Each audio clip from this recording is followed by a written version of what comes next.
For generations, the village of Obingwa believed some children were born with a curse. But on this night, one mother made a choice that would change everything. In a forgotten African village, surrounded by ancient forests, a mother gave birth to 2 children, and the sound of their first cries brought fear instead of celebration. The rain fell heavily over the ancient village of Obingwa, hidden deep within the emerald forests of southern Africa. Thunder rolled across the sky as Eka screamed in agony inside a small mud hut, lit only by trembling firelight. The first baby cries. Then suddenly, a second cry. The midwife freezes.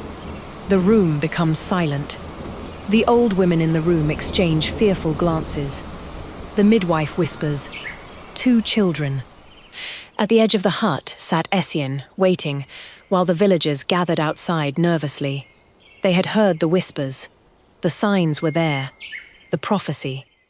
When the old midwife finally emerged from the hut, her face was pale with fear. "Twins," she whispered.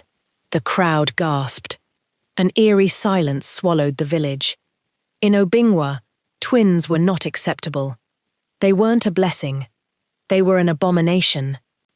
They were believed to be spirits, cursed spirits of destruction.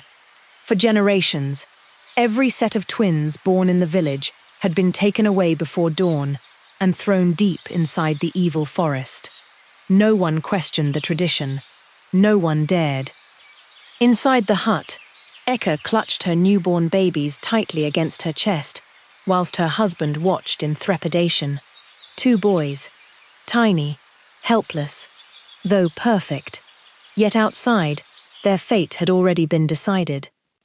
Before midnight, the elders arrived. Leading them was Chief Elendu, a stern man whose authority was feared more than death itself. "The ancestors have spoken," he declared. "The children must be taken before the morning break." Eka's heart shattered. She begged. She cried. They both knelt in the mud, begging the elders. But tradition was stronger than mercy, or so everyone believed. That night, while the village slept, Eka made a decision. A decision only a mother could make. The kind that changes history. "We will leave tonight," Eka whispers. Essien looks at her, shocked. "Where will we go?" She looks toward the dark forest. "Anywhere, my husband. Anywhere safe. I will not lose my children.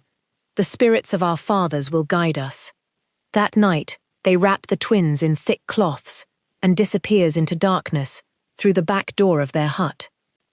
Rain lashed against her face as both of them ran through the forest, each carrying a child. As Eka lashes into the darkness behind her husband, branches clawed at her skin. Thorns tore her feet, but she never stopped or cry of pain. Not once. Hours later, exhausted and bleeding, they reached the edge of the neighboring kingdom, a place where twins were not feared or condemned. Hours later, an elderly woman named Mama Grace found Eka lying beside a river, her husband gone in search for help. The old woman listened to her story. Then she smiled. "These children are not cursed," she said softly. "They were sent for a reason." Years passed. The twins grew. Kida possessed an extraordinary gift for healing, while Kada possessed an extraordinary brilliance in administration, impacting knowledge and conflict resolution. 0.01. Villagers traveled from miles away, seeking knowledge and healing. At the stage, the twins had become well known within the surrounding communities. They healed the sick, fed those who needed help, settled conflicts amongst families and communities alike. Their reputation spread across the region like wildfire. Eventually, the exploit became known in Obingwa, the village that had condemned them. At first, the elders couldn't comprehend the truth, Nos. Not until disaster struck. A deadly sickness swept through the community. Children were the usual culprit. Farmers could not go to farm because consistent drought. Even Chief Elemdu, the feared and respected clan chief, became bedridden. Consultations failed. The gods seemed silent. Desperate, the villagers sought help from the renowned healers everyone spoke about. Days later, the two respected strangers arrived. Two young men dressed distinct and unusual attires. Twins. No one recognized them. Not even Eka, whose hair had turned silver with age. For years she had secretly mourned the children she believed were lost forever, after being taken from her. The twins worked tirelessly. They treated the sick, comforted the dying, restored hope. One by one, the villagers recovered. Even Chief Elendu survived. When the crisis finally ended, the entire village gathered to thank them with gift items, clothing and foodstuffs. That was when Mama Grace stepped forward from the crowd. People of Obingwa, these young men you call heroes today are the same children you once condemned to death. A stunned silence spread through the village. Faces froze. Mouths fell open. Eka, in shock, stepped forward. Tear streamed down her cheeks. She recognized the small birthmark on Kara's wrist, the same mark she had kissed the night she fled into the storm. Mother and children embraced as the village watched.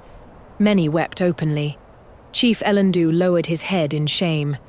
For generations they had feared twins because of ancient stories, but the very children they called cursed had become their salvation.